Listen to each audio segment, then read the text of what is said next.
ارتفاع كبير في أسعار الذهب، ولأول مرة عيار 21 يسجل 5170 جنيه للجرام.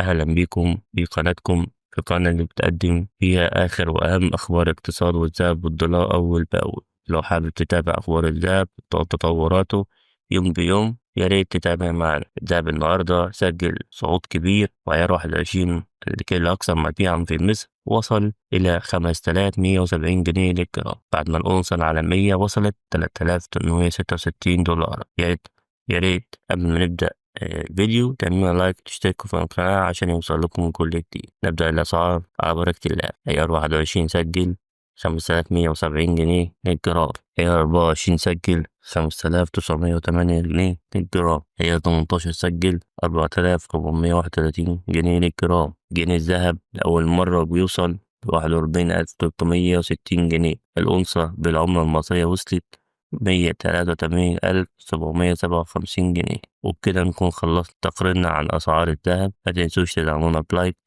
تشتركوا في القناة عشان يوصل لكم كل جديد. السلام عليكم.